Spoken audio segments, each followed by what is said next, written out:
spoilers online have the decency to put a spoiler warning.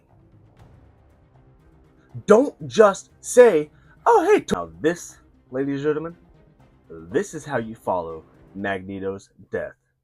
Because in the week that we have the Avengers Doomsday trailer and tickets, which, by the way, my trailer reaction is going to be linked down below if you have not watched already. And if you haven't gotten your tickets, you're probably SOL because they're probably also down. In the week that we have San Diego Comic-Con starting tomorrow, in the week that we have Avatar The Last Airbender for you Avatar fans, and the week that we get a Lanterns poster. Good job, James Gunn. It's okay, the week's not over yet. I wondered how X-Men would come back, because last week's episode was kind of meh. This week is a big week, but you know what? For X-Men97 Season 2 Episode 6, Danger.exe, it delivered. So, let's go ahead and talk about the raw reactions. Starting off, this episode, I thought that they were going to just recap us straight with Magneto's death. No, Charles is using the Danger Room as therapy to relive that moment over and over and over and over, to the point where,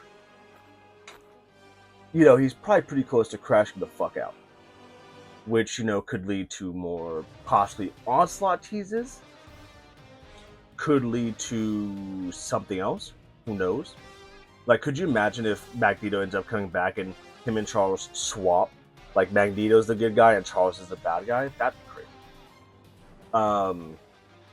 Then we have Polaris taking out a ship with Stryker and a bunch of goons, terrorists, whatever you want to call them. Almost kills them, blah, blah, blah, blah, blah. Dr. Cooper calls Polaris into her office. The reason why I thought Mystique was because, in Season 1, I'm pretty sure there was a time where Mystique was Dr. Cooper. So now I wonder, is she still Dr. Cooper? Like, did we figure that out? I don't know, because if not, where the hell has Mystique been?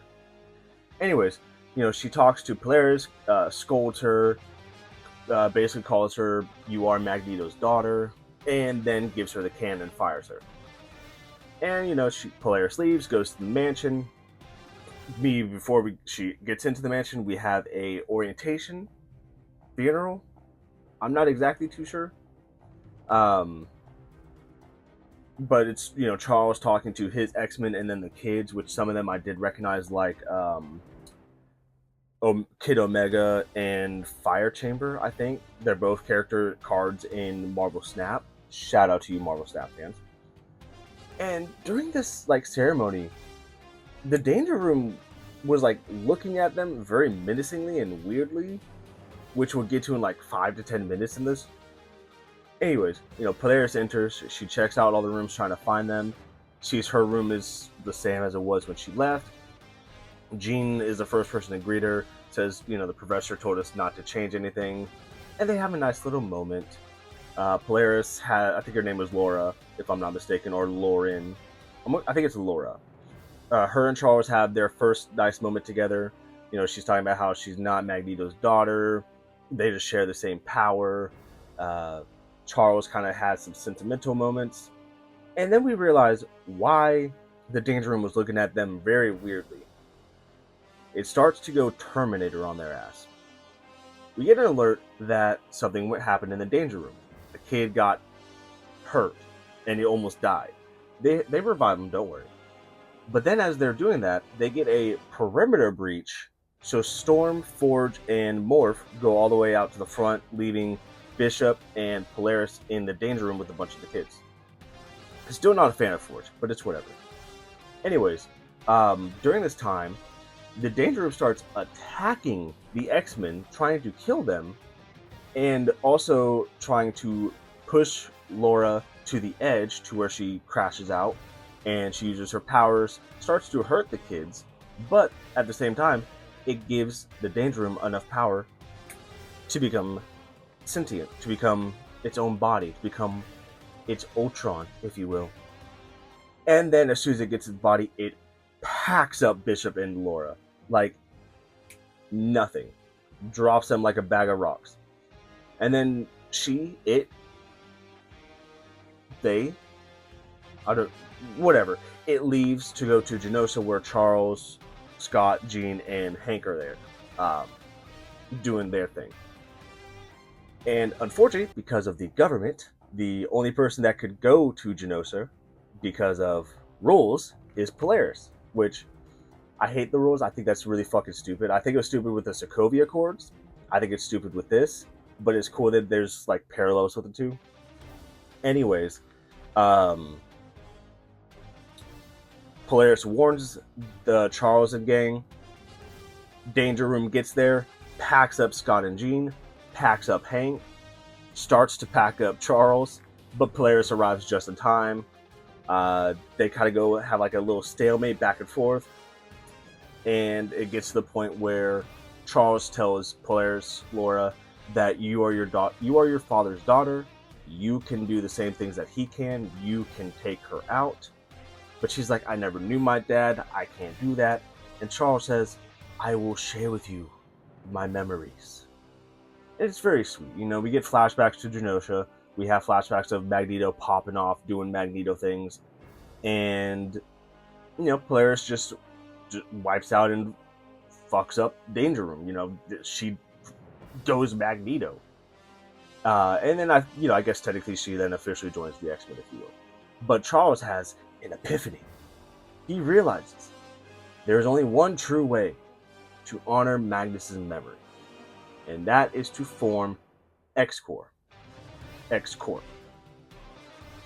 I don't know what that is. I don't know if that's a comic thing. It must be.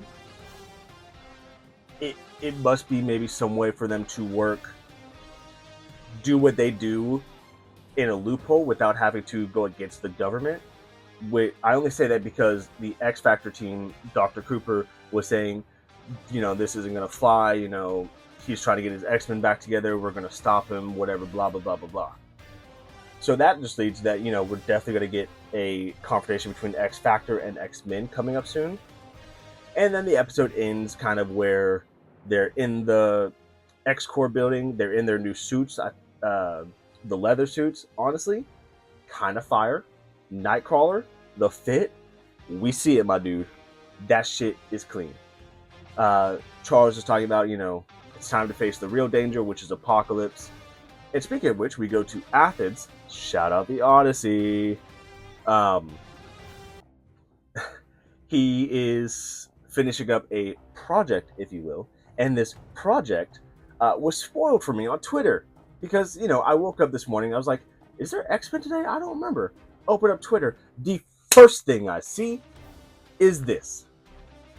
Ladies and gentlemen, if you are going to post spoilers online, have the decency to put a spoiler warning. Don't just say, oh hey, Tony Stark snaps and kills himself in Endgame. No. Be like, hey, spoiler warning coming up in 3, 2, 1, or whatever. Anyways, we see that Gambit has returned as the Horseman of Death, which my ring light just went out, so that's great. Hopefully that doesn't ruin anything. Luckily, I have another one. Let me actually bring that closer now. Oof. Anyways, you know, we knew Gambit was coming back, obviously. But now the question is, do we get another week where we don't see Gambit interact with them now, and we get the X-Men versus X Factor? Or do we get all three in one episode? Actually, how many episodes were season 1? Sorry, I still have 10 episodes in season 1, or 6 episodes in this, so I have to assume season 2 will also have 10 episodes. So that we gotta have at least one where it's X-Men and X-Force versus X-Factor. We have to have one where it's Gambit versus the X-Men, and then Apocalypse and his Horsemen versus the X-Men, and then Gambit coming back probably. I don't know, but yeah, that's the episode. The episode ends with, you know, our boy smiling, even though he's bad guy smiling, and there's no post-credit scenes because I checked. So for Danger.exe, Much better than last week's. Not as good as episode 4. I think for this episode, I would have to give it on a 5 scale, I'm going to give it a solid 4. Like, I really enjoyed it. I think Polaris really won me over as a character. I'm very interested in seeing more of her. So, yeah, it gets a 4. But we're pretty much over halfway done with this season. What's still left to come, I just talked about, with the Gambit versus X-Men, Factor versus X-Men, Force and X-Men versus Factor, Apocalypse, blah, blah, blah, blah, blah, Magneto coming back, Magneto not coming back. Who the hell knows? Anyways, that has been the video, ladies and gentlemen. If you did enjoy this, please make sure to drop a like. Don't forget to comment, share, and subscribe with your friends for more content.